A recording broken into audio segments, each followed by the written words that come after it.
hours straight. The woman tried to resist the fear that was now rising in her mind. She hadn't had anything to eat or drink in days. Her body had been wasting away while she slept, and she'd been powerless to break free. If this happened again, she might never wake up.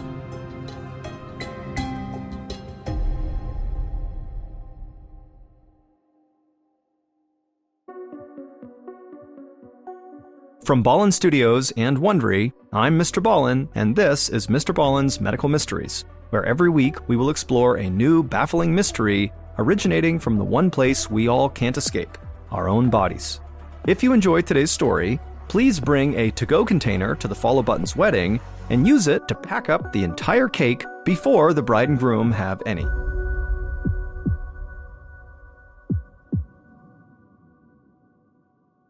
This episode is called Sleep Addict. In the fall of 2005, 29-year-old lawyer Anna Sumner leaned her elbows against her large wooden desk and stared at her computer screen. It was hard not to let her mind wander. She could see downtown Atlanta, Georgia, right from her office window. Anna yawned and stretched and then forced her eyelids to stay open. It was already 5 p.m., but she still had an important brief to finish before she could go home.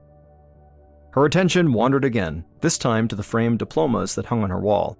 She had an undergraduate degree from Princeton, and she had received her law degree from Duke. She'd studied very hard in school and now had worked her way up the ranks at a very prestigious law firm. She was proud of everything she'd accomplished. Anna leaned back in her chair and kicked off her high heels. She was exhausted. Then again, she was always exhausted. In high school, she used to skip hanging out with friends just to go to bed early, which left her feeling totally isolated. During college, she routinely skipped breakfast to sleep in, and then showed up to class so hungry she couldn't even focus. Once, she'd flown cross-country for a friend's wedding, and then accidentally slept through the entire thing. Finding the energy to get through law school had been a constant struggle, and it was even harder as a young lawyer at a big firm where so much was expected of new people. Sometimes she feared that her constant fatigue was damaging the career she had sacrificed so much for. It was beyond frustrating.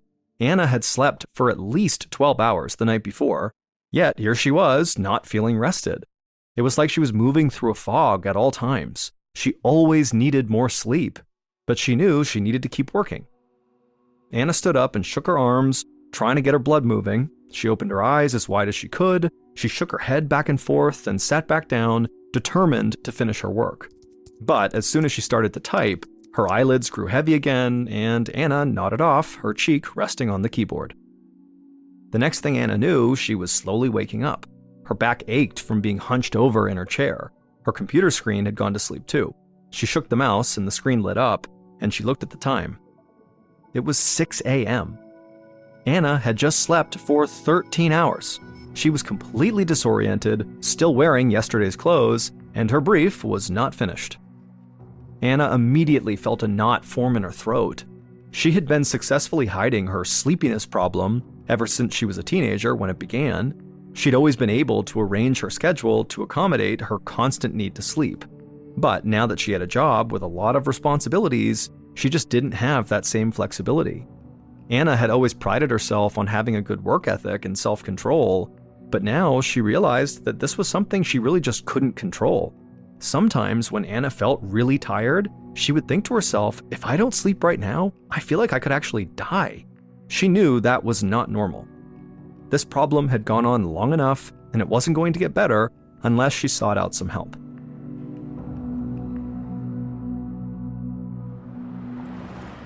A few days later, Anna drove to the Emory Clinic Sleep Center in Atlanta. It was inside an old, faded building undergoing significant renovations. In fact, there was still construction going on outside. Anna plugged her ears as she walked past jackhammers slamming into concrete. She checked in, and a few moments later, a gray-haired, round-faced doctor walked her back to a large exam room with chairs and a bed. He adjusted his glasses and then introduced himself as Dr. David Rye, the lead neurologist at the clinic.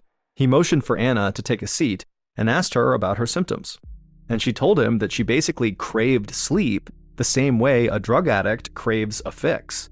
No matter how much she slept, she never felt rested, and the constant exhaustion was totally debilitating. Dr. Rye nodded understandingly and suggested they begin with a very basic test. He asked Anna to simply take a nap, right there in the exam room. And so Anna laid down on the bed. She could still hear the loud construction noises going on outside, but it didn't bother her. Within moments, she was asleep.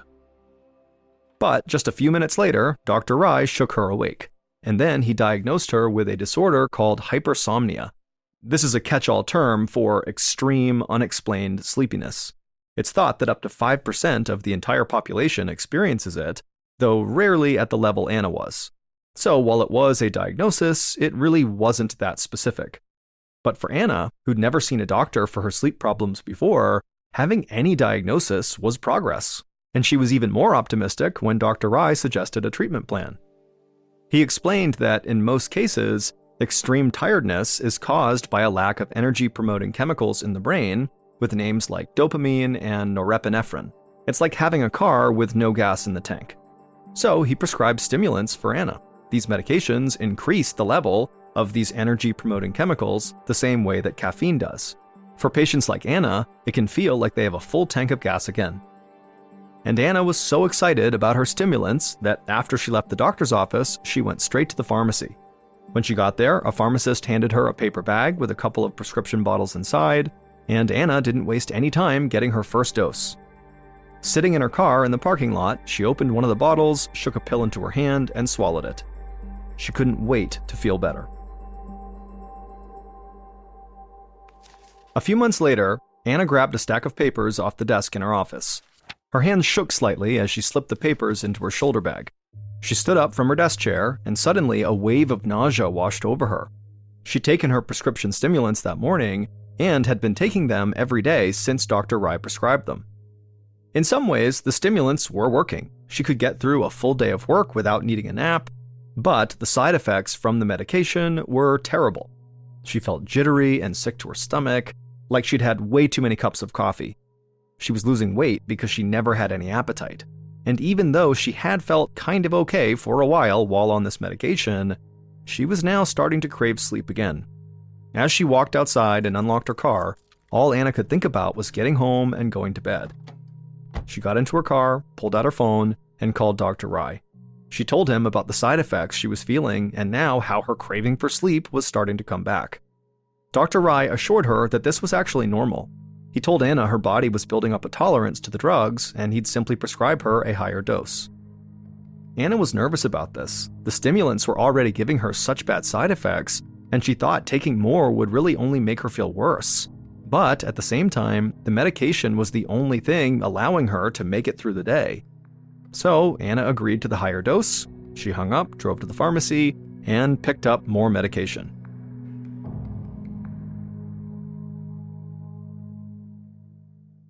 One year later, on a Friday in April of 2007, Anna was wrapping up her work for the week when the phone on her desk rang. It was her boss. He wanted her to come up to his office before she went home. Anna's hand trembled as she set down the receiver. She wasn't sure if the trembling was from a side effect of the stimulants or from nerves from what her boss just asked her to do. She knew what this conversation was going to be about, and she'd been dreading it for months. Anna had begun missing entire days of work without warning and without explanation. Even though she was constantly taking all of her stimulants, it wasn't uncommon for Anna to still literally sleep days away. Sometimes she'd go to bed and sleep for 20, 25, or even 30 hours straight. It didn't matter how many alarms she set either. Anna slept through all of them, only waking up when her body finally let her. Anna got up from her chair and her legs felt heavy. Even now, with adrenaline coursing through her body, all Anna wanted to do was sleep. It took all her strength to trudge down the hall to her boss's corner office. She knocked on the door, and then, in a somber tone, her boss asked her to come inside. Anna sat down across from his desk and tried to stay composed. She felt angry at her body for betraying her. She'd put in so many years of hard work, and she was sure that it was all about to slip away. But Anna's boss didn't fire her. He reassured Anna that he valued her contributions, but he was really concerned about her health. Though Anna rarely talked about it, her boss was quite aware of her sleep issue, and so he recommended that she take a 6-month leave of absence so she could get to the bottom of it. Anna didn't want to do this. She wanted to keep working, but she knew that taking this leave of absence was probably the right thing to do. If she couldn't be consistently relied on, she wouldn't be helping the firm, her clients, or herself. So she thanked her boss for understanding and promised to do everything she could to get back to work soon. The next afternoon, Anna was lying on her couch at home, trying to make sense of her struggles. She sipped on a cup of coffee and tried to watch TV, but as usual, she couldn't stop herself from nodding off. This time, though, waking up was worse than ever. Her head was pounding and the light coming in through the blinds seemed overwhelmingly bright. She had sharp hunger pangs in her stomach and her joints felt stiff and her muscles were weak and shaky. It took all her effort just to roll onto her side. She saw the TV had shut off and the cup of coffee she'd just been drinking was now totally cold and the cream inside of the coffee was clearly rotten and curdled at the top of the cup. Anna was confused and grabbed her phone on the coffee table and she checked the time and date. And what she saw literally did not seem possible. According to the time, Anna had just slept for 53 hours straight. It had been over 2 days since she'd laid down on the couch, but it felt like, a second had passed. Staring at the date and time on her phone, she felt sick. Her symptoms were really starting to frighten her. How long would she sleep the next time? A week? More? How could she live anything like a normal life if this was what happened to her? She called Dr. Rye's office immediately, and he thankfully had an immediate appointment available. As Anna dragged herself off the couch and walked out to her car, she felt weak and clumsy. Walking was like trying to pull her body through sludge these days. She gingerly lowered herself into the driver's seat and then drove straight to the Emory Clinic Sleep Center.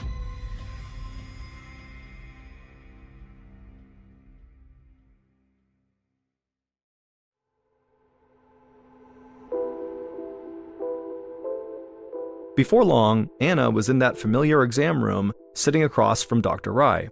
He seemed surprised to see her, but when she told him about falling asleep for 53 hours straight, his eyes went wide.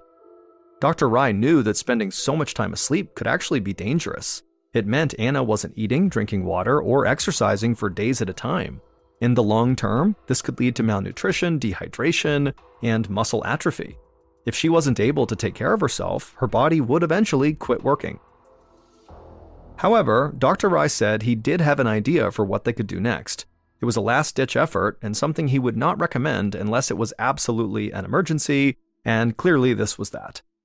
There was a test that could help them figure out what was causing her to sleep so much, but for it to be accurate, she needed to stop taking all the stimulants he'd been prescribing. Anna leaned back in her seat after hearing this. She knew the stimulants weren't perfect. No matter the dosage, she always needed more, and she was still sleeping way too much. But at the same time, the idea of not taking them scared her. If she could sleep for 53 hours with stimulants in her system, what would happen to her without stimulants? But in Dr. Rye's opinion, getting rid of the stimulants might be the only way to figure out what was happening inside of her brain.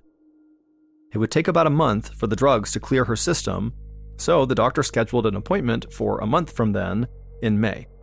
Until then, the doctor explained to Anna that she really needed to be careful. Once she stopped taking these stimulants, she shouldn't drive, just in case she fell asleep behind the wheel, and she should have someone looking after her, making sure she ate, drank, and moved around every day. Anna realized that what the doctor was saying was, without these stimulants, she could not live alone anymore. And so, after she made it home from the clinic, she called her parents, who lived in Mississippi, and she told them she needed their help. Her parents immediately agreed, and her mother said she'd come to stay with Anna in Atlanta for as long as she needed. Anna was relieved to hear this, but at the same time, she was so tired she could barely function. She felt like she was literally sleeping her life away. A month later, in May of 2007, Anna's mom helped her get into the passenger seat of her car. With no stimulants in her system, Anna felt even more lethargic and totally confused. All she knew on this day was that they were going to the sleep clinic to see Dr. Rye. The whole ride, Anna sat with her head leaned against the window, watching trees and buildings blur together as she slipped in and out of consciousness. When they got to the Emory Clinic Sleep Center, Anna felt so stiff and heavy that her mom had to help her get out of the car. Anna could barely keep her eyes open as she leaned on her mom's arm, and then she shuffled her way into the clinic, feeling like she had cinder blocks stuck to her feet. Dr. Rye met Anna in the waiting area and walked her back to an exam room. They sat down, Dr. Rye in a chair and Anna on the bed. And as soon as Anna was sitting down, she started to feel herself beginning to fall asleep. As she struggled to stay awake, Dr. Rye explained the procedure they'd be doing that day. He said sleep was largely controlled by a person's brain. The brain uses nerves and chemicals to send messages through the rest of the body, and if the balance of these chemicals is thrown off, it could make someone sleep far too little or far too much. Dr. Rye thought this could be what was happening to Anna, but he needed to analyze the fluid inside her spinal cord to be sure. This meant he would need to insert a needle into the base of her spine and withdraw some of the fluid, a procedure known as a spinal tap. Dr. Rye instructed Anna to lay down on the bed in the fetal position with her back facing him. Then he injected a local anesthetic near her spine, and Anna's back went numb. Then Anna began to feel pressure and a burning sensation as Dr. Rye inserted the needle into her spine and removed a sample of her cerebrospinal fluid. When the procedure was over, Dr. Rye told Anna it would take a few days for the results to come back. And so Anna stood, her back numb and her whole body exhausted, and she shuffled out to the waiting room where her parents were sitting. Then the parents helped Anna out to the car, they got inside, and they drove back to Anna's house in Atlanta. Anna barely made it inside before she collapsed into bed and fell asleep. A few days later, Dr. Rye was getting ready to leave work to head home when one of his assistants rushed inside and told him that the results of Anna's test had come in. Dr. Rye adjusted his glasses and then peered down at the data on his computer screen. He reviewed the chemical breakdown of Anna's cerebrospinal fluid, and what he saw shocked him so much that he called over other doctors to take a look. Every sleep specialist at the clinic was totally surprised.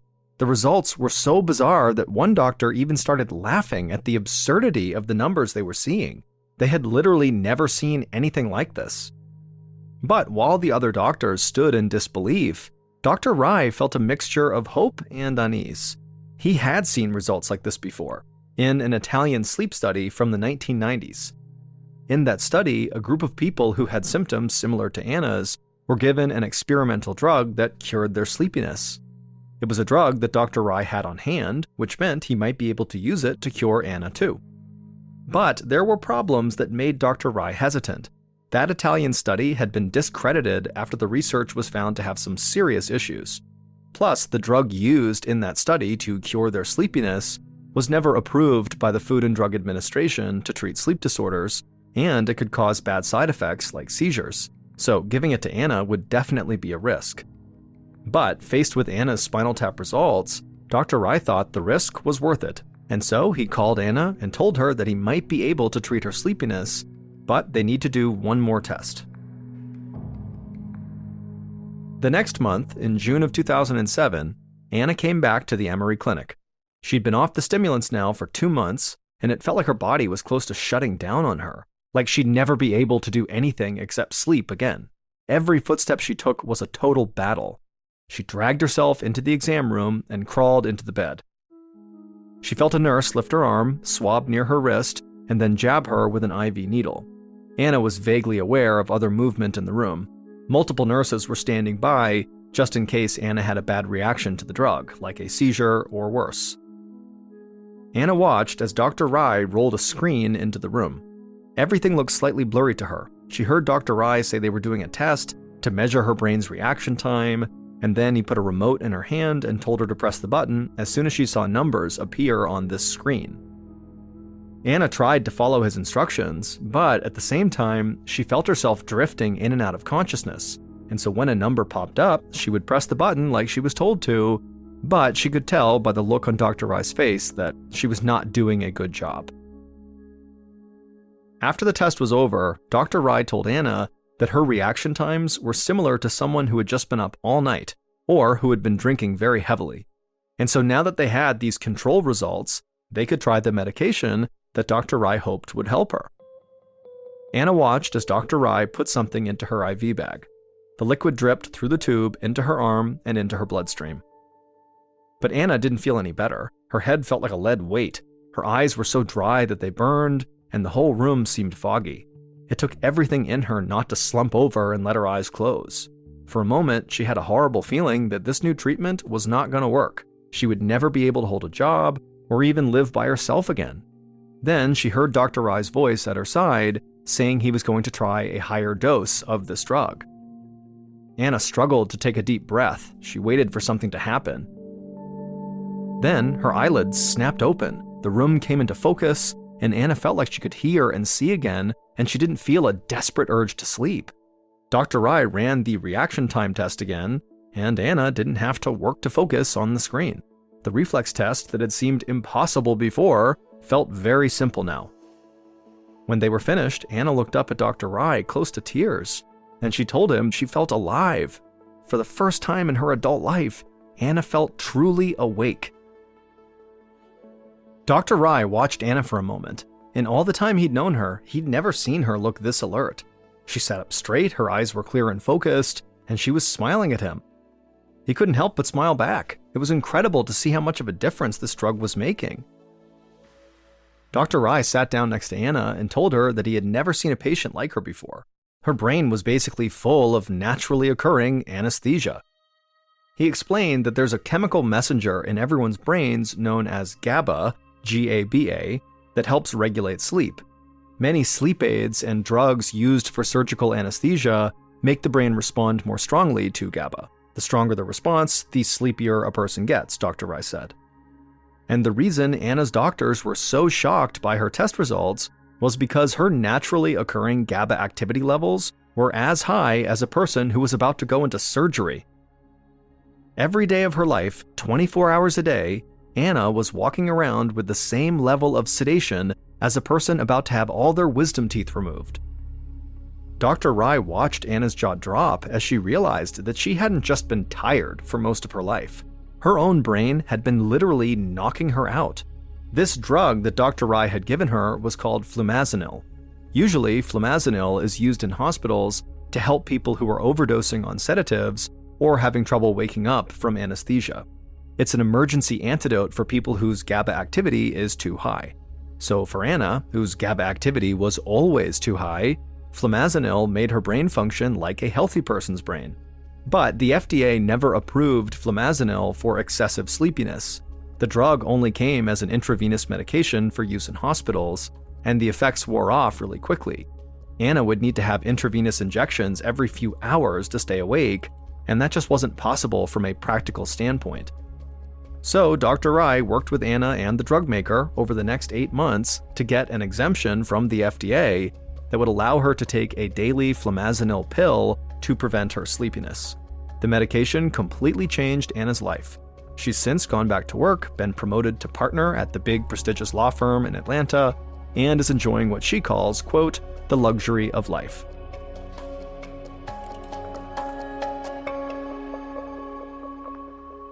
Morgantown, West Virginia is this beautiful place nestled at the bottom of this huge mountain range called the Green Mountains. It is a big-time college town, as the famous West Virginia University is located there, and so during the school year, the town is full of young people, and during the football season, the town is absolutely buzzing with excitement. But the college is not the only reason people live in Morgantown. Lots of families choose to live there because there's so much to do year-round. Also, it's relatively safe, and in general, it's an up-and-coming place with new shops and restaurants and museums popping up every single year. But despite all of that, Morgantown is also known for something absolutely terrible, and that is the story of Skylar Neese. In 2012, 16-year-old Skylar Neese was a sophomore in high school in Morgantown, West Virginia. She was a straight-A student, and she worked part-time at a Wendy's, which is a fast food restaurant chain, and by all accounts, she was extremely well-liked by her peers, her co-workers, and had many, many friends. She was the only child of Mary and David Neese, and they absolutely adored her. David, in particular, who was this big, burly man's man, he said that he spoiled his daughter rotten. The parents would say their daughter was full of love and life, and she was fiercely loyal, and at times she could be absolutely hilarious. One of Dave's fondest memories is when Skylar was a very young girl, he was home taking care of her by himself. And that morning, as he's looking after her, she asks him if he will participate in one of her trademark tea parties. And so David, the ever dutiful father, walks over and says, "Of course, I'll participate in your tea party."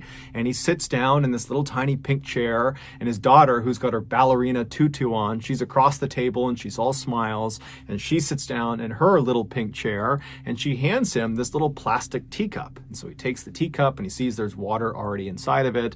And so he sips the tea inside of the cup and he says, "Oh, it's so good, honey. You did such a good job brewing this tea." And Skylar is just blushing. She is so happy and so thrilled that he liked her tea. Later that night, when Mary came home from work, she goes to her husband, Dave, and says, "Hey, how did it go? How was it looking after Skylar today?" And Dave would tell her about all the things they did, including their big tea party. And he would tell Mary that, this time she actually put water inside of the teacup, so it was actually like a real tea party. And Mary stops him and goes, "Dave, Skylar's not tall enough to reach the faucet. How could she have put water inside of those cups?" And it turned out Skylar was using toilet water to fill the teacups. Fast forward to 2012, and on the night of July 5th, 16-year-old Skylar Neese had just finished a night shift at the Wendy's restaurant, and she just got home. She walks through the front door of her family's apartment, and as soon as she gets inside, she tells her parents she's really tired, she wants to go to bed. And so she hugged both of her parents, she told them that she loved them, and then Mary and Dave watched their daughter walk down the first floor hallway, and then they watched her open her bedroom door, go inside, and shut it behind her. The following morning, Mary and Dave both had to work, so they were up early, and Skylar was not up. She was still in her bedroom, her door was still shut, and so they assumed she was just going to sleep in. And so Mary and Dave, they make breakfast, they're chatting, they're kind of doing their morning routine, and then when it was time to go to work, they decided, let's not bother Skylar, she worked late last night, let her sleep in. And so the parents, they leave without seeing or talking to their daughter. Later that afternoon, Dave would come home early from work, and he gets to the apartment, he goes inside, and it's quiet. Now, Mary was still at work, but Skylar at this point really should not have been asleep. It's like 2 or 3 o'clock in the afternoon. And so he's thinking, she's got to be up around here somewhere. And so he yells out to his daughter, "Hey, I'm home. Where are you? What are you up to?" But there was no response. It was just silent. And so he walked down the first floor hallway towards his daughter's bedroom, and he saw the door was still shut. Now, she only kept that door shut when she was sleeping. And so he's thinking, okay, I guess she must still be asleep. This is really late in the afternoon. So, I'm going to knock on the door and see if she's okay. And so he knocks on the door and says, "Hey, Sky, it's late in the afternoon. You got to get up." But there was no answer. And when he listened to the door, there was no noise coming from the bedroom. And so he thought that was pretty weird. And so he knocked a few more times. He yelled out a few more times. And when there was no response, no answer, no sound, he opened the door up. And when he looked inside, Skylar was not in there. Now, Dave was thinking to himself, I don't think my daughter told me that she would be gone today, or at least not right now. And he's trying to think, did she say something? Was she meeting someone today? And he couldn't think of it. And so he just pulled his phone out and he called his daughter, but she didn't pick up. So he called his wife, Mary, and Mary's at work, and Mary picks up, and Dave asked her, "Hey, have you seen Skylar, or do you know where she is right now?" And she would say, "No, I don't know where she is. Maybe she's out with one of her friends." And so after Dave hung up the phone with his wife, he wound up calling one of Skylar's very closest friends. Her name was Sheila, and she had known Skylar since they were in second grade. They were practically inseparable, and he had a good relationship with Sheila. And so he just calls Sheila, and he says, "Hey, I haven't seen Skylar. She's gone right now. Do you know where she is?" And Sheila would say, "No, I'm sorry, I don't, but I did talk to her last night, but, there was nothing unusual about our interaction. It was just normal texting about, normal stuff." And so Dave said, "Okay, thank you. Well, if you could, can you please try to get in touch with Skylar? And if you do get in touch with her, please tell her to get in touch with us. Or if you hear anything about her, please just let me know." After Dave hung up the phone with Sheila, he kind of stopped and just looked around his daughter's bedroom and thought, maybe there's some clue in here about where she's gone. And at first glance, really nothing seemed out of the ordinary. But when he walked around her bed and was looking inside of her closet, he saw the mesh screen that should have been mounted on the outside of her window was in her closet. And he's thinking, why is that in there? There's no reason for it to be in the closet. And so instinctively, he just turns around and walks over to the window that this screen is supposed to be on. And when he looks down at the bottom of the window, he sees it's open, barely, just enough where you could maybe get your fingernails underneath the window and pry it open. And so Dave reaches down and opens this window all the way, and because there was no screen on this window, he just stuck his head all the way out the window. So his head is outside of the apartment. He's just kind of looking around, looking for some explanation of why this screen had been removed and put in her closet. And he got his explanation when he looked straight down and saw on the grass outside, just several feet below this window, because this is a first floor window, there was a bench, and the bench clearly had been moved there recently. For Dave, even though he had never heard of his daughter sneaking out of the house before and really didn't think that was something she would do, he's looking around thinking, okay, the evidence in her room and now outside of her room really indicates that that is exactly what she must have done the night before. She must have snuck out. But as he's processing this, he's also thinking, okay, well, if she snuck out of the house last night and then, snuck back into her room, why didn't she replace the screen on the window? And why didn't she close the window all the way? And then this morning, before she left to go wherever she went, why didn't she go outside and move the bench from under her window back to where it was supposed to go to avoid suspicion? Why didn't she do that? And then it dawns on him that his daughter must have snuck out the night before, but not come back yet. She's still out wherever she went. Dave was very concerned. However, he's thinking maybe there's a better explanation. Maybe I'm jumping to conclusions. Maybe she didn't sneak out. And so he calls his wife to kind of just talk with her and figure out what they should do. And they decide, you know what, this is concerning, but let's just give her a couple of hours to turn back up again. I'm sure she's fine. And so they begin to wait. And then at 4 p.m. that evening, Wendy's, the restaurant where Skylar worked, called Dave and said, hey, have you seen Skylar? She was supposed to work today and she didn't show up. She didn't call. It's very unlike her. What's going on? And this was the tipping point. Dave and Mary knew something had to be wrong, and so Dave called the police. Long County 911, do you have an emergency? I have a 16-year-old daughter who apparently snuck out of her room last night. She has not been home, hasn't went to work, can't get a hold of her from any of her friends. I am scared to death. Has she done this before? No. After Dave got off the phone, he and his wife began kind of frantically figuring out what they should do. While the police are out looking, should we go out and look too? Or should we stay here in case she comes home and, maybe she's hurt, maybe we can help her if she gets here. And so they're having this really difficult and stressful conversation when Mary's phone rings and it's Sheila. And so Mary immediately answers it, hoping for some good news about her daughter. But Sheila asks Mary right away, hey, has Skylar come home yet? And Mary says, no, she hasn't. And in fact, we just got off the phone with the police because this doesn't make sense. Something's wrong and we're getting the police involved. And so when Sheila hears this, she kind of takes a deep breath. And then after a little bit of a hesitation, she says, Mary, I've got to tell you the truth about last night. She would go on to explain that the night before, Skylar had snuck out of the house, and so had she, along with their other very close friend named Rachel. And Rachel was someone that Mary and Dave also knew very, very well. The three girls were kind of like best friends and totally inseparable. And so Sheila said the three of them snuck out, and in fact, they did this a lot, and they would drive around town and smoke marijuana together. But this was not the big reveal. Despite this being fairly shocking to Mary and Dave, this was not the big reveal. The big reveal was that when they went out and snuck out of their houses and smoked weed together, they would make sure they never drove their car. Whoever was driving would never drive directly in front of any of their houses because they were concerned that the noise from the car could wake up parents and then they'd get caught. And so the way they would do it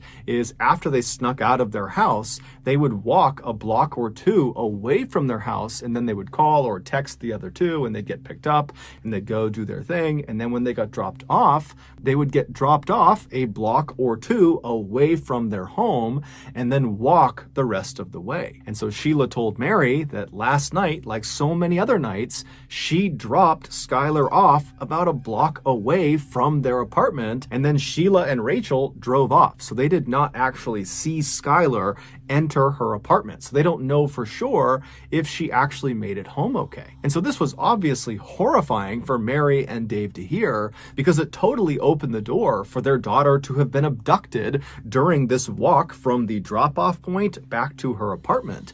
And the street she was on was not well lit. It's the middle of the night. It's dark. She's potentially high on marijuana. And so it seemed like that was a very realistic thing that could have happened, as horrifying as it sounded. And so after Mary got off the phone with Sheila, Sheila. She called the police and she updated them about what Sheila had told her. And then Mary and Dave met up with Sheila and Sheila's mother and began searching the immediate area around their apartment in hopes that maybe, she fell somewhere and she's trapped and she just needs to be picked up or helped in some way. But after searching for several hours and knocking on dozens and dozens of doors, nobody saw anything, nobody knew anything, there was no sign of Skylar. And so as this group is totally down, they don't know what to do, they feel totally helpless, they know the police are out looking for Skylar, but they want to do something and they don't know what to do. And that's when Mary remembers there is a security camera on the outside of their apartment building that is looking down at the road. And so right away, the four of them literally run back to the apartment building, they go inside, they find the security manager, they explain the situation, and sure enough, he pulls up the footage from the night before,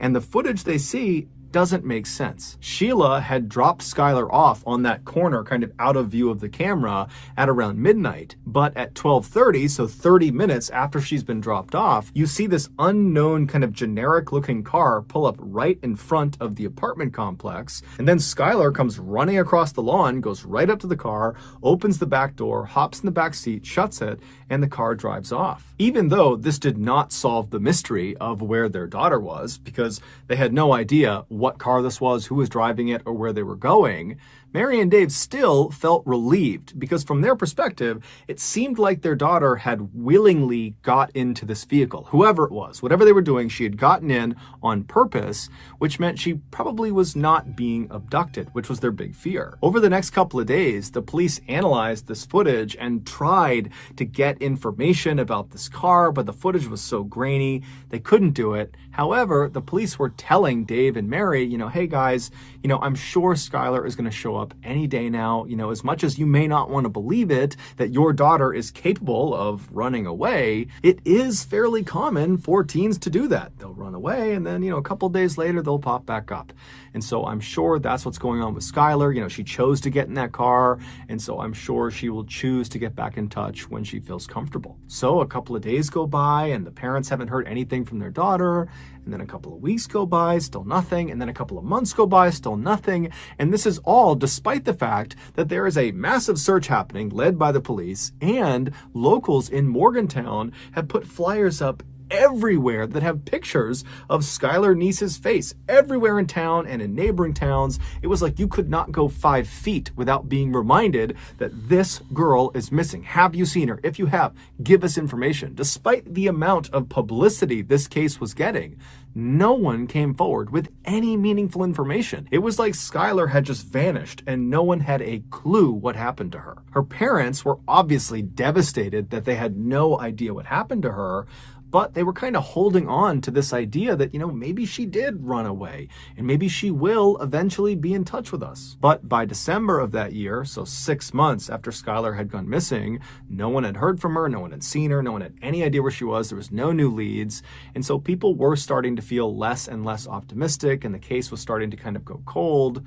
And then on December 12th, something totally unexpected happened that changed everything. On that night, Rachel, the other friend who had been there with Sheila and with Skylar on the night that Skylar had vanished, she has a full-blown nervous breakdown. In fact, it's so bad that she's screaming and running around and she's punching her family members, and her mom actually calls the police on her.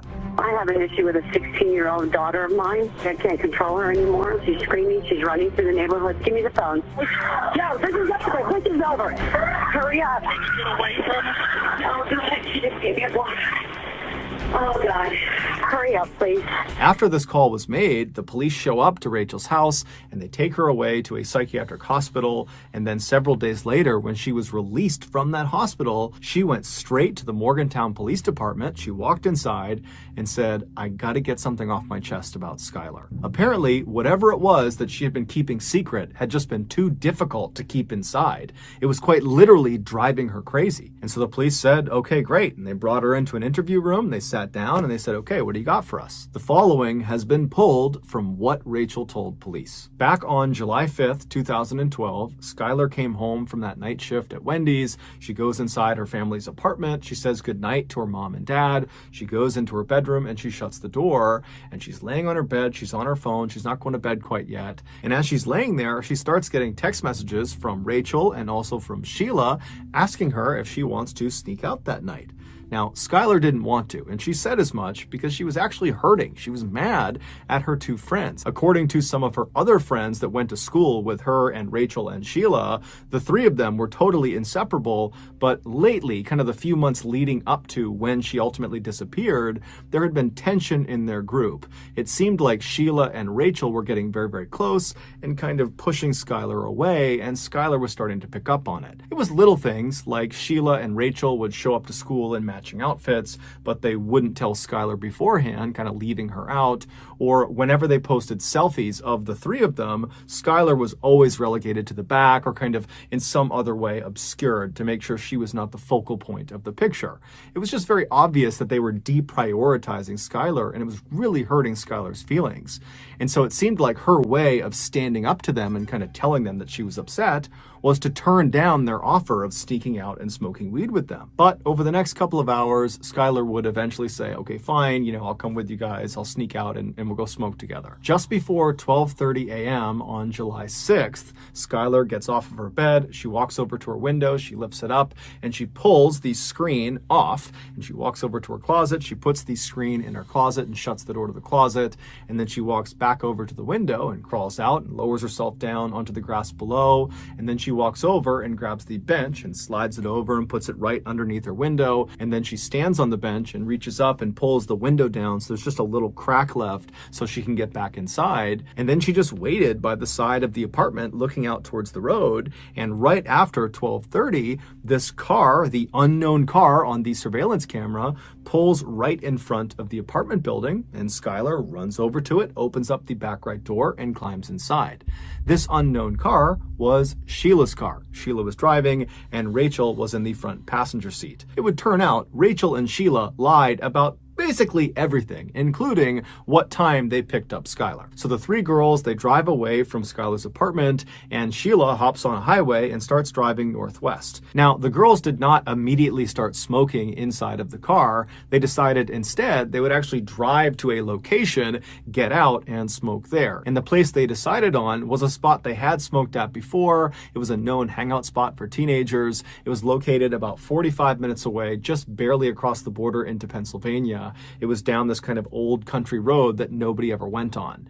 And so Sheila drives the car 45 minutes. She crosses into Pennsylvania. She finds the turn onto this old road. They drive down it a little ways until they're pretty far away from the highway, at which point Sheila pulls off the road onto the grass, parks the car. The three girls get out and they walk past. Returned to his office. Benjamin wrote up his patient notes from the day, and then he left the clinic. But on the way home, he kept thinking about Vince Gilmer. He wondered how a man who had been a doctor, committed to saving lives, was now serving a life sentence for murder. His mind wandered as the trees on the side of the highway whipped by. Benjamin blinked and forced his eyes to stay on the road. He didn't want to think about a murderer, especially one who shared his last name. Finally, Benjamin arrived home, he had some dinner, and then he crawled into bed and fell asleep.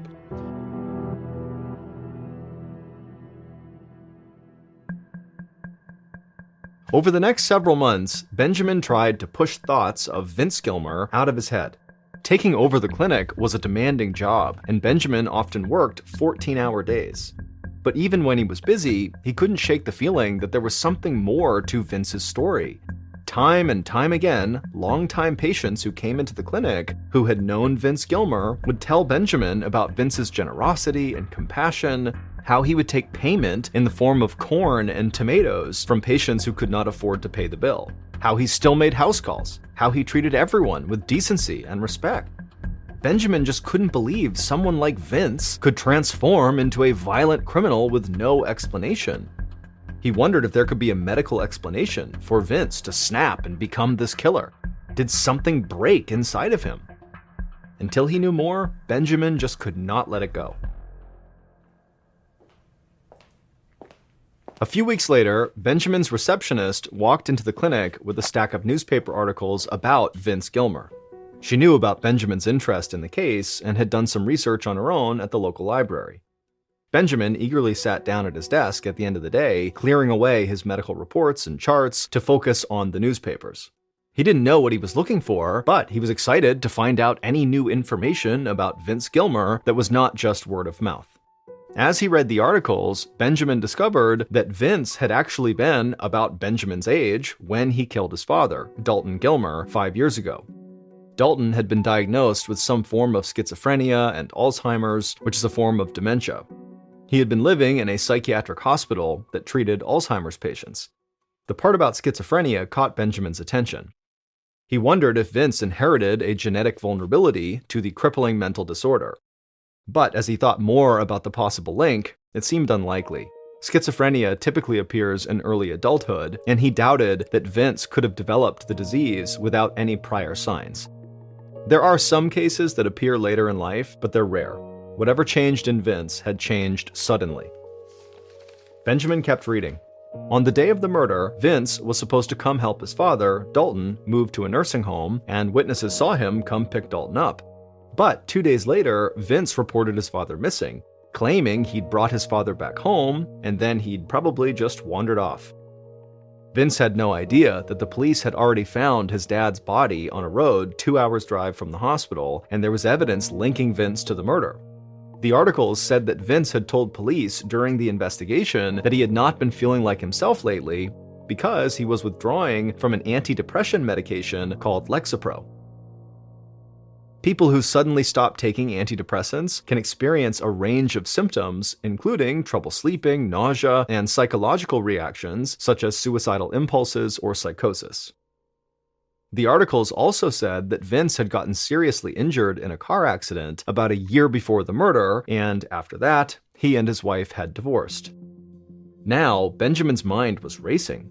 Was it possible that the combined effects of antidepressant withdrawal and a bad head injury from a car accident could have dramatically altered Vince's personality? Could they have transformed him into a murderer?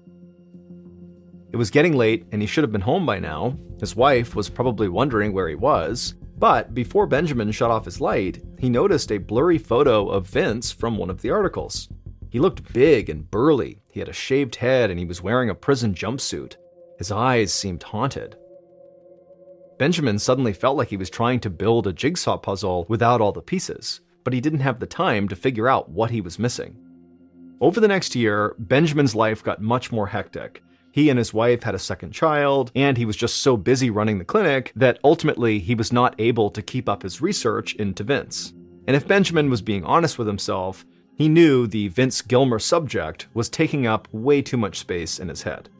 His obsession with this murderer would just have to wait until he had more time to think.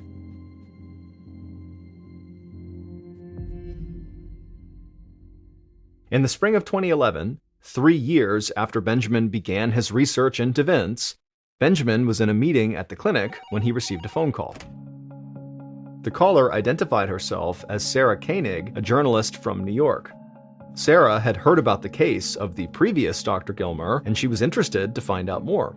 In fact, Sarah wanted to do a podcast about it. She asked Benjamin if he would be willing to speak with her about his experiences as the second Dr. Gilmer at the clinic. Benjamin was intrigued by Sarah's call, but he was also hesitant. He didn't want to get sucked back into Vince's dark past, so he told her he was actually not interested in doing the podcast. But after he hung up, his old feelings began to resurface. He wanted to move on with his life, but he just couldn't forget about Vince Gilmer. It took another year, but Benjamin would call Sarah back. Now he wanted to be a part of her project if she was still interested. Shortly after Benjamin called in the spring of 2012, Sarah came out to North Carolina and they got to work. Sarah interviewed Benjamin first. To his surprise, Benjamin felt himself tearing up as he talked about Vince's story. It was cathartic for him to finally let out how invested he had become in this stranger's life.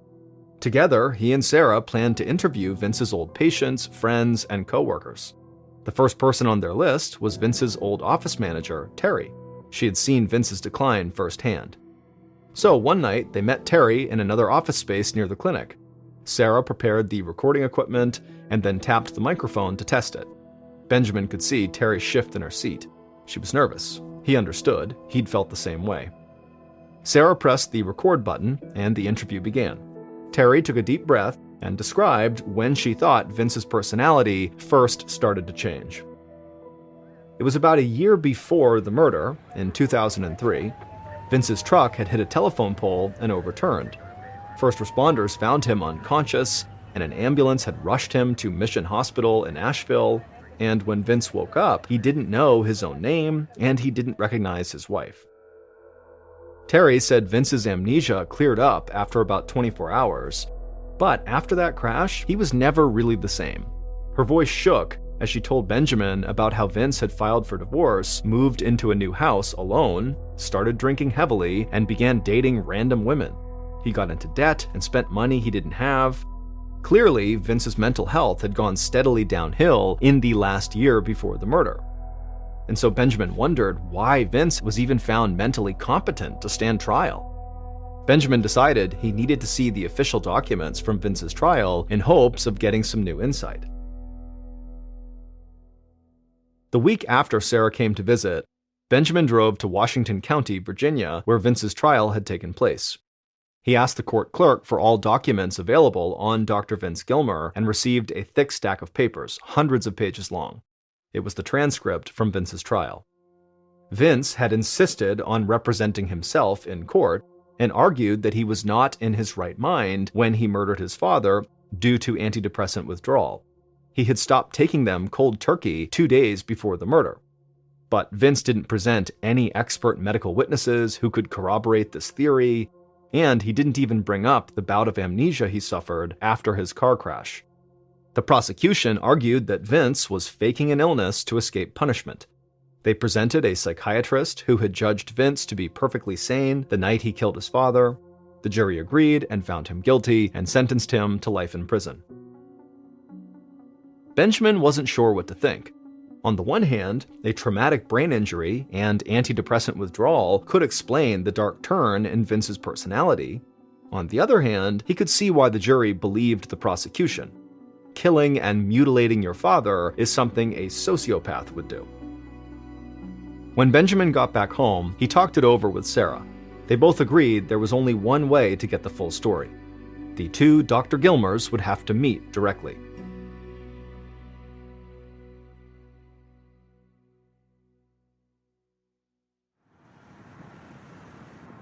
It took several months to organize, but in early January of 2013, Benjamin and Sarah made the 2-hour drive to Wallens Ridge State Prison in Virginia. The maximum security building was huge and flat, a cinder block fortress nestled deep in the Virginia mountains.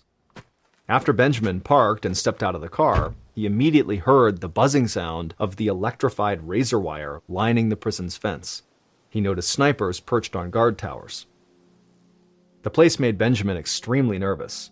He and Sarah left their belongings in the car, they showed their IDs to the guard, and then walked through the metal detectors. Finally, they were led down a hallway to the visiting area. The room was large and filled with long metal tables. Benjamin could smell old food and bleach. It almost felt like a school cafeteria, except for the fact that prison guards loomed in the corners, and each table had a metal divider down the middle to separate inmates from visitors. Benjamin and Sarah sat down at one of the tables and waited. A few minutes later, an old man shuffled slowly into the room. He was rail thin with a gaunt face and barely any hair. Benjamin watched the old man walk, thinking he must be visiting someone else. But then the old man pulled a chair out at their table. It was Vince. He was 50 years old, but looked nothing like the burly, broad-shouldered man Benjamin had seen in older photos. Benjamin could feel his heart pounding. This was the man he'd been fixated on for the past 4 years. He took a breath and then introduced himself, but it seemed like Vince barely heard him. Vince kept opening and closing his mouth, almost like he was chewing, except he didn't have any food in his mouth. Benjamin could see he was missing most of his teeth. Vince's eyes wandered around the room as he clenched and unclenched his hands. He was trying to speak, but he was clearly struggling. Slowly, Vince began to talk about the voices in his head and how his brain didn't work. After a while, he seemed to run out of things to say. There was an awkward silence, so Sarah stepped in. She followed up with questions that Benjamin didn't have the nerve to ask. Questions like why Vince killed his father and whether he planned it. Vince seemed to expect the questions. He slowly answered that he hadn't planned it. He said the voices in his head told him to do it, but there was just a lot he couldn't remember. Looking at him now, Benjamin felt certain that Vince was not a psychopath. He wasn't evil or manipulative, and he wasn't faking these symptoms. He was suffering, and for years, nobody had believed him. Now, Benjamin had new questions for himself. What exactly was Vince sick with? And was there any potential treatment? Just then, a prison guard walked over and told Benjamin and Sarah that their time was up. Vince stared at them, his eyes brimming with tears, and he asked them to please help him. Benjamin promised he would try, and then he and Sarah said goodbye. They left the prison and drove the winding roads back to North Carolina. About a week after visiting the prison, Benjamin realized he might actually know someone who could help Vince. Benjamin grabbed his phone and he called a colleague named Dr. Steve Bowie. Benjamin knew Dr. Bowie from a nearby medical school where they both sometimes taught classes. Dr. Bowie was a psychiatrist and an expert at diagnosing brain diseases and mental illnesses. Benjamin called Dr. Bowie up and poured out Vince's story. Benjamin told Dr. Bowie that, in his opinion, Vince had been showing signs of some kind of brain disease for at least a decade, and his condition had only deteriorated since he was imprisoned, and if Vince didn't get help soon, he could die. 3 days later, Benjamin drove with Dr. Bowie through the Virginia mountains, discussing Vince's case as they headed back towards the prison. Dr. Bowie didn't think antidepressant withdrawal could be the answer. It had been 9 years since the crime, which meant it had been 9 years since Vince stopped taking his antidepressants, yet his symptoms seemed to have only worsened. There was just no way he could still be going through drug withdrawal after so much time. And Dr. Bowie didn't think Vince's car accident could explain his behavior either. He'd worked with many patients who had traumatic brain injuries, and their symptoms did not match Vince's. Benjamin was confused. He wanted to believe that Vince had been driven to kill by forces beyond his control, but if neither a traumatic brain injury or the Lexapro withdrawal had caused Vince to kill, then what could it be? Maybe, Benjamin thought, Vince belonged in prison after all. After almost 4 years of digging into Vince's case, Benjamin didn't want to believe that he could have been so wrong about Vince. Benjamin sighed, not knowing what to think. Benjamin and Dr. Bowie eventually arrived at the prison, and they parked the car in the prison's parking lot. Benjamin led Dr. Bowie through security, down the prison's echoey hallways, and into the visitation area. Vince eventually walked in, looking just as sick as the last time Benjamin visited. He seemed happy to see Benjamin, though, and he smiled. But then, after he sat down, his lips curled into an exaggerated frown, and he squeezed his eyes shut, and his hands trembled uncontrollably as he tried to lay them flat on the table. Dr. Bowie asked Vince questions about the night of the murder, and Vince sort of stumbled through a slow recounting. Dr. Bowie listened patiently, and when Vince finished, Dr. Bowie asked him something that was totally unexpected. He wanted to know what it was like growing up with his father. Vince looked off in the distance for a moment, then his voice dropped to barely above a whisper as he described painful childhood memories. His father was a Vietnam War veteran who drank to excess, especially after returning home from combat, and he was a cruel man who had sexually abused Vince for as long as he could remember. Vince tried to answer more questions, but after a while, a guard came over and said it was time to go. Back in the car, Benjamin asked Dr. Bowie what he thought of Vince. The psychiatrist leaned back in his seat with a thoughtful expression on his face. He told Benjamin that he was more certain than ever that Vince's condition had nothing to do with antidepressant withdrawal or a traumatic brain injury. But he was also convinced that Vince did not murder his father out of pure hate. In fact, he had a new theory for what was wrong with Vince. When he explained it, Benjamin just sat there, stunned. He'd never even considered something like what Dr. Bowie was suggesting. But if Dr. Bowie was right, it would explain everything. They just needed a DNA test to prove it.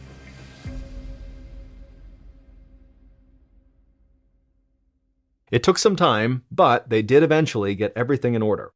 Dr. Bowie had to get the prison hospital to obtain a blood sample from Vince, send it off for testing, and then wait for it to be processed. The DNA results came back a few months later, in March of 2013. Benjamin was at work, sitting in his rusty desk chair, when he saw an email notification on his computer from the prison hospital. His heart skipped a beat as he opened the email. The diagnosis was finally there in black and white. It explained everything, from Vince's car accident to his increasingly strange behavior to the murder that landed him behind bars. This is what really happened on the day that Dr. Vince Gilmer killed his father, and why he did it. On the afternoon of June 28, 2004, Vince left the clinic early. He drove home, he grabbed a canoe from his garage and lifted it onto the top of his pickup truck. He strapped the canoe down and then got back into his truck and drove across town. About an hour later, he parked in front of the huge, multi-story brick building where his father lived, Broughton Hospital. Vince went inside and told the receptionist he was there to pick up his father, Dalton. Dalton had been living at this hospital for 2 years, being treated for what doctors thought was schizophrenia and Alzheimer's. His overall health was deteriorating, and so Vince was there to check him out of Broughton Hospital and bring him to a nursing home in North Carolina where he could live out his final days. Vince helped his father out the door and into the passenger seat of the truck. Then Vince got into the driver's seat and he told his father he had a surprise. Instead of going straight to the nursing home, Vince was going to take him to one of his favorite places, a lake in Tennessee where they could canoe together. But while they were making this 70-mile drive to the lake, Dalton started making these horrible sexual comments towards his own son. Unfortunately, this was not anything new. Vince had heard it all before and he could ignore it. But then his father started humming the tune of Baa Baa Black Sheep, the song that Vince's father used to hum while he abused Vince when he was a boy. For Vince, the sound of that song brought back a flood of traumatic memories. It was like a psychological trigger, and in that moment, something broke in Vince's mind. He began to hear voices all around him and inside his head demanding that he kill his father. The more he tried to resist, the stronger they became. The urge to kill his father became overwhelming. His head was pounding and he felt like he was losing control. The tires screeched as he swerved onto the side of the road and slammed on the brakes.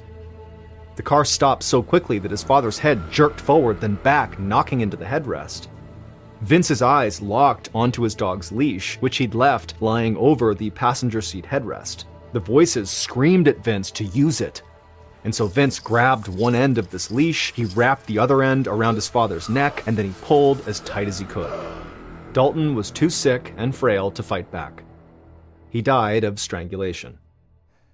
Afterward, it was still. All Vince could hear were the crickets and his own breathing. Vince drove around for hours with his father's body sitting up in the passenger seat. Eventually, he pulled over on a rural road in Virginia. It was dark and deserted. Vince knew he'd just done something absolutely terrible, and as he sat in the truck, his heart began to race. The quiet in his head was now replaced by a jumble of whispers and then shouts. The voices were back, and their message was clear. They were telling him he was going to get caught unless he covered his tracks. Vince stepped out of the truck and walked around to the passenger side. He dragged his father's body and left it in a grassy patch on the side of the road. Then he rushed to the back of his truck and scooped up a pair of his gardening shears. He returned to the body, picked up one of his father's fingers, and began to cut. It took some effort because the blades were worn, but in a few minutes it was done. The finger landed on the dry leaves with a soft thud.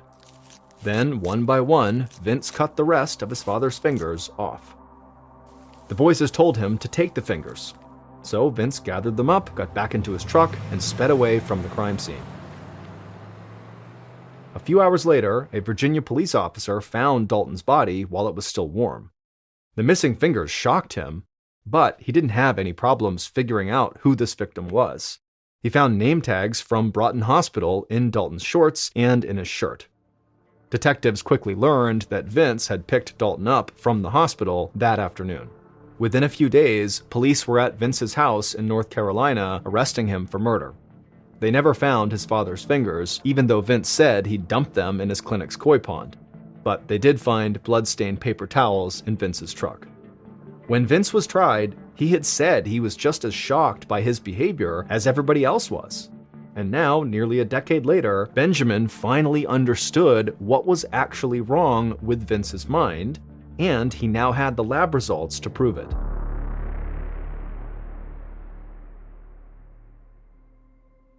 Benjamin read the words from the prison hospital's email over and over. Vince had Huntington's disease. Benjamin opened up an internet browser. He'd studied Huntington's in medical school, but it was so rare that he'd never diagnosed it in his career as a doctor. He began looking up articles in medical journals to refresh himself on the details. The articles described Huntington's as being a sort of cross between 3 diseases that are each absolutely terrible: ALS, Parkinson's, and Alzheimer's.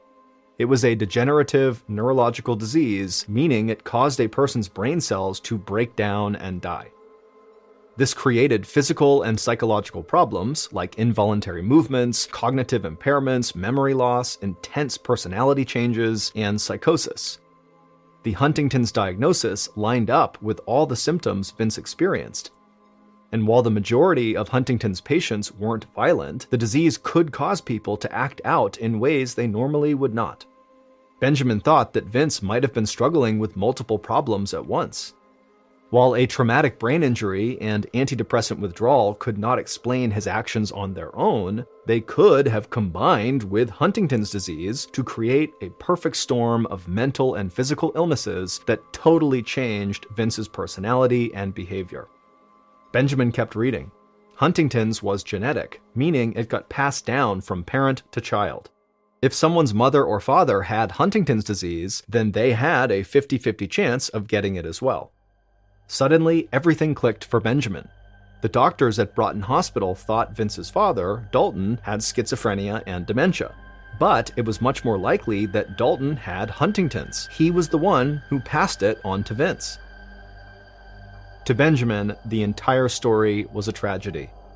2 men, a father and son, who shared the same mental illness, both doing unspeakable things to each other. Then Benjamin read something else that made his heart sink even further. Huntington's is a death sentence. There is no known cure, and the disease will eventually kill its victim. All Benjamin could do was try to get Vince the mental health care he needed. Today, Benjamin still has a close relationship with Vince. His goal is to help Vince get out of prison and into a proper treatment facility. In January of 2022, the governor of Virginia granted Vince clemency on the condition that a place was found for him at a psychiatric hospital. Technically, this made Vince a free man, but it wasn't as simple as him just walking out of prison and into a hospital, because every public mental health facility in Virginia refused to take him in, and a stay at a private hospital was far too expensive. Benjamin continues to work hard to find a hospital for Vince, who remains in Wallens Ridge State Prison. He hopes that one day, the first Dr. Gilmer will receive the psychiatric care that he needs. In 2013, Jim Stauffer's mother finally passed away from Alzheimer's disease at the age of 74. Her doctors told Jim that her disease had mutated in a way they had not seen before, and they asked if he'd be willing to donate her body so they could study her brain. Jim felt like his mother would want him to say yes, and so he agreed.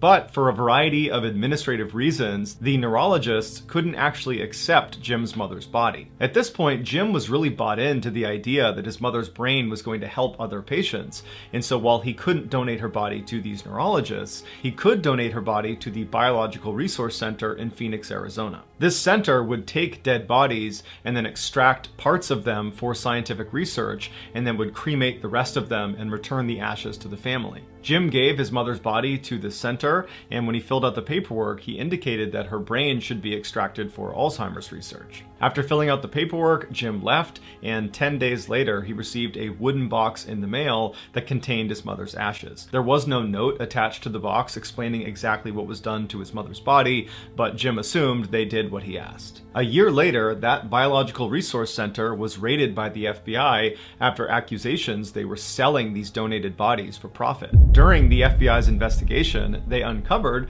that yes, the center had been doing that and had sold at least 20 bodies to the US Army for various experiments, and one of the bodies that was sold was Jim's mother. She was sold for $5,893. The FBI told Jim she had not been used for Alzheimer's research. Instead, she had been strapped to this device that resembled a chair and then had a bomb detonated underneath her. The Army was trying to understand the effects on the human body when a vehicle is hit by an IED. The ashes Jim received in that wooden box he got in the mail were only from his mother's hand. The rest of her body was unrecoverable. Also, during this FBI investigation, they found inside the center there was a man's body on the wall with a female head sewed onto it. It appeared to be a trophy. Jim, along with 19 other families, sued the center, and finally, in 2019, they were awarded $58 million in damages. The center no longer is in operation. In 2004, Mitch was in his final semester at a college in Louisiana when he met another senior, a wonderful young lady named Kayla. From the instant he saw her, he knew he was in love. She played hard to get at first, but after several months, he won her over. After graduation, the pair stayed in Louisiana and moved in together while they got their careers off the ground. 2 years later, the pair got married, and almost immediately, Kayla got pregnant. At the time, Mitch's career was really starting to take off, which allowed Kayla to stay at home and take some time off. By the time their daughter was born, Mitch was making so much money that Kayla decided to just stay home and be a full-time mom. A couple years later, Kayla got pregnant again, and by the time their daughter was 2 years old, they had their son. Mitch adored his children. Every morning before he went to work, he would sneak into their room and he would watch them sleep, and then in the evenings they would have these big family sit-down meals and then play games together until bedtime. Mitch's life was perfect. Shortly after his son's birth, Mitch was lounging on the couch in his TV room when he noticed out of the corner of his eye the red lamp in the corner of the room. It just looked funny. It was almost like the light itself was blurry, but when he looked a little bit closer at it, the entire lamp looked blurry.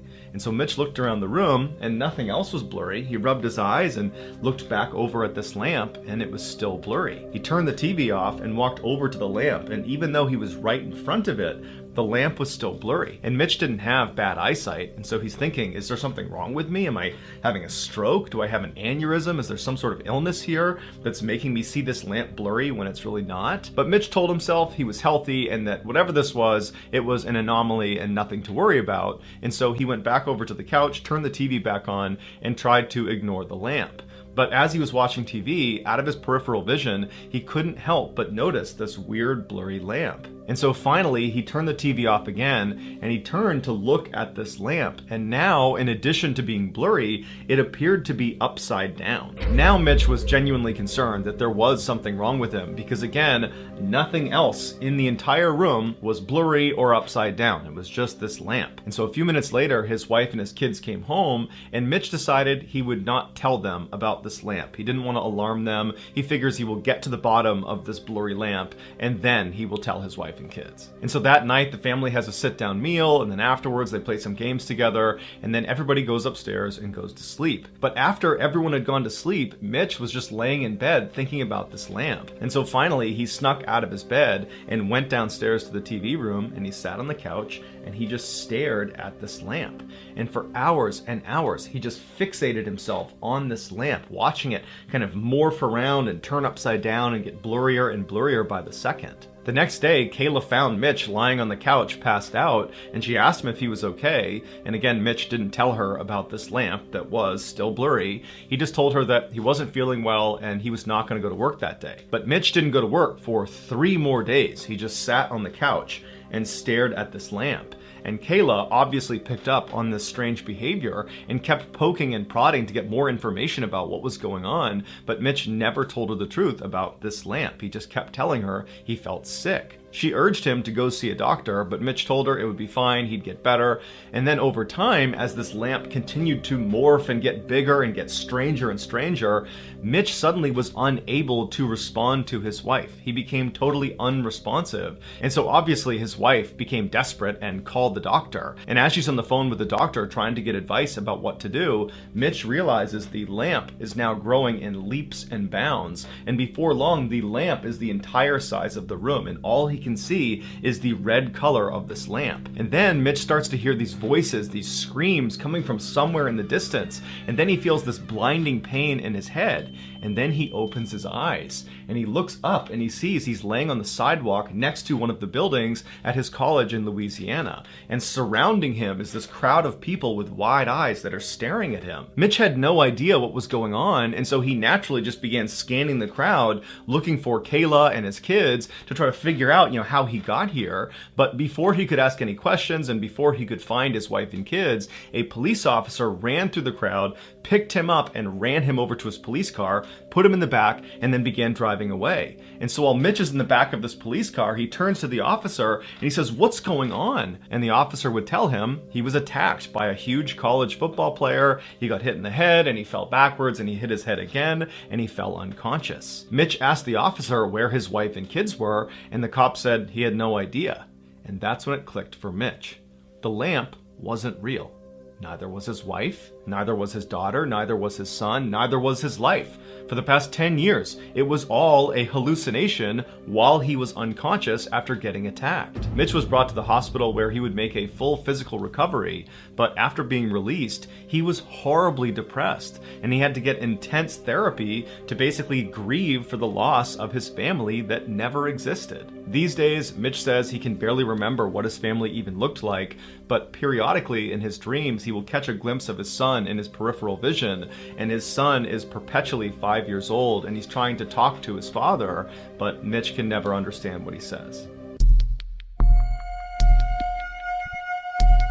In 2007, Brett Ryan was a charming 26-year-old man living in Toronto, Canada. He was known as an extremely friendly guy who was always smiling ear to ear with his trademark grin. In his spare time, he could be found at children's hospitals reading to sick kids, or at the community center volunteering as an umpire for Little League baseball games. But behind his seemingly perfect exterior, behind the scenes, Brett was struggling. He had to move back in with his parents after dropping out of college and racking up over $60,000 of debt. While his friends graduated college and went on to begin their careers in medicine and finance and education, Brett was only able to get a job as a part-time house painter. Brett felt like he had a lot of potential that he was squandering, but he felt like the debt that he had racked up was really his roadblock between him and the life he was supposed to have. And so instead of working hard and making some money to pay down his debt, he decided to come up with an absurd get-rich-quick scheme that actually kind of worked. On October 20th of that year, Brett walked into a bank near his home, and he had hospital bandages wrapped around his head and his face, and his left arm was in a sling. Then he walked up to one of the tellers and he handed her a note that just said, "I have a gun underneath this sling, give me $2,000. And the teller very quickly complied, and she gave him a little over $1,000. That was all the money she had. And Brett took the money, turned around, and calmly walked out of the bank. And he got in his car and he got home, and he was totally exhilarated, and he's half expecting the police to just show up at his front door, but they never did. He was never caught. And after that, he was hooked. For the next 8 months, Brett robbed a dozen other banks in the area, stealing almost $30,000. He became so confident in his ability to steal without getting caught that he began dressing up in these ridiculous outfits that included this huge, obviously fake beard. And in fact, the media dubbed him the fake bearded bandit. The reason Brett wasn't getting caught is because the police would get his fingerprints at the crime scene, but because he did not have a criminal record, his prints were not in the database. And so the police police basically just had to set up and hope to catch this guy in the act. And in the summer of 2008, they finally would catch the fake bearded bandit. At Brett's trial, dozens of his friends wrote letters of support to the judge saying that Brett was actually a great guy, that this was a product of desperation and a total break from his normal character. And some of the organizations that he volunteered with did the same thing, writing letters to the judge saying what a meaningful contributor Brett was to the community. When Brett spoke at his trial, he was incredibly remorseful and said he had allowed his debt to get totally out of control and that admittedly he had not handled it well. And so the judge took all of this into account, all the letters of support and Brett's overall appearance in court, and he decided that this was indeed a break from character and that Brett was actually a very promising young man and that he did not deserve the harshest penalty. And so Brett was sentenced to just under 4 years, which considering the crime was a very lenient sentence. And so Brett went to jail, but then less than 2 years later in 2010, he was granted parole and allowed to move back in with his parents. And his parents would say he was a changed man ready for a fresh start. But Brett would find life outside of jail was exponentially harder now that he was an ex-con. It was extremely hard to get a job, which meant he had no income, and without an income, he couldn't pay down all those debts he had, and so he had to declare bankruptcy. As for life at home, it was very difficult. Brett's family was very embarrassed about what he had done, and when Brett moved back home, it was obvious that all the neighbors were gossiping constantly about their family. And so Brett and his family actually moved to another Toronto neighborhood just to get away from all of that. But once they settled into this new neighborhood, Brett really knuckled down and decided he was going to get his life together and he was going to do it all on his own. And so he applied to dozens and dozens of jobs all over the place, and finally he was able to get some low-paying work in retail. It wasn't great, but it was a start. And so Brett began working countless hours at this really low-paying job, and his parents noticed how hard he was working to try to get his life back together, and so they decided they would help him out financially so he could re-enroll in college and finish his degree in biophysics. While Brett was in school, he met a woman named Kristen who had a full-time job and lived in this beautiful home, and by and large, she had the life that he wished he could have. And the two of them quickly fell in love, and Brett told her about his criminal past as the fake bearded bandit, and she accepted him, and she didn't judge him, and she said, "I still love you, I still want to be with you." 2 years later, Brett moved out of his parents' house and into Kristen's house, and for once in his life, he felt like his life was going the way it should be. Then, a year later, tragedy struck when Brett's father passed away, and suddenly Brett had to go to his mother's house all the time to try to help her out. And his mother was very appreciative of the time he was spending with her, and so she actually began paying him for the work he was doing around the home. And considering Brett was a broke college student, this was a huge help, and in many ways, it really brought Brett and his mother together. A year later, in 2015, Brett proposed to Kristen, and she said yes. But at the same time, school was getting overwhelming for Brett, and he dropped out. But he was too embarrassed to tell his fiance or his family because everybody thought he was on the right path and he didn't want to explain why he had dropped out, and so he just pretended to still be in school. Then in the spring of 2016, when Brett should have been graduating, he got a very lucky break when a big tech firm in Toronto offered him a job. On paper, Brett should not have gotten this job. He wasn't qualified, he didn't have a degree. But in getting this job, Brett was able to tell his fiance and his family that he had just graduated college, and that was how he was getting this job. His family and his fiance were a little confused why they weren't invited to his graduation ceremony, but nonetheless, they were very excited for him and they took him out and they celebrated. Then, a week after Brett accepted this job, the tech firm rescinded their offer when they discovered Brett was in fact the fake bearded bandit.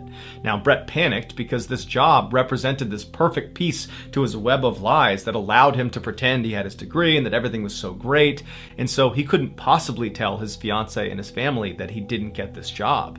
And so he decided he would just lie and pretend to go to this job every day. Meanwhile, Brett's mom began bragging to all of her new neighbors about her son Brett, who had really turned his life around. He graduated from college, he got this great job, he's got a beautiful fiance, he's got this wonderful home. Everything is just going great for Brett.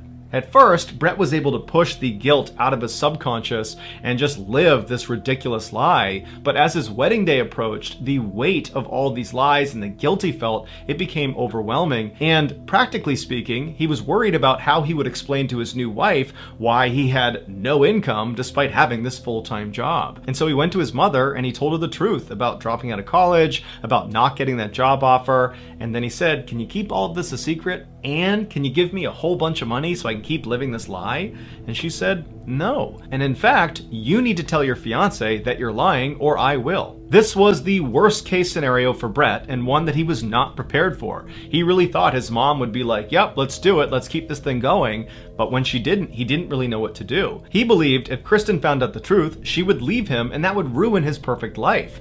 And so he decided he would not tell Kristen. Instead, he would kill his mother. Because he was an ex-con, he couldn't buy a firearm. However, he could buy a crossbow. And so he ordered his crossbow, he watched a couple YouTube videos about how to operate it, and then on one of his trips to his mother's house to help out, he stashed the crossbow and some arrows on a shelf in her garage. Then, when he got home, he began designing these bizarre contraptions that were built out of fans and pulleys and broomsticks that, when turned on, would move around the room and click on his keyboard and turn his phone off and on. It was designed to help him build an alibi when he was out committing murder. His devices would be turning on and off again, giving the impression that he was at home the whole time. On August 25th, 2017, all his preparations were done. He woke up early that morning and he began getting ready for his fake job. At the same time, Kristen was also getting ready for her real job, and then at 7:30, when they were both ready to go, they hopped in their respective cars and headed out for the day. But Brett slowed down at the end of the street and waited for Kristen to disappear around the corner.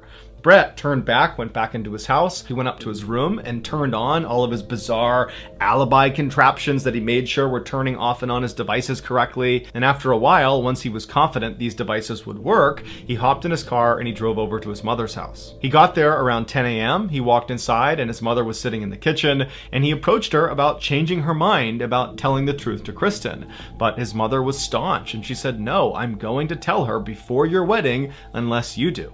And so their exchange got really heated, and before long, his mother actually called one of his older brothers, Chris, to come to her house and talk to Brett to defuse this situation. Brett was furious and stormed out of the kitchen. He grabbed the door that led into the garage, and he stormed in to try to get his crossbow off the shelf. But his mother followed after him.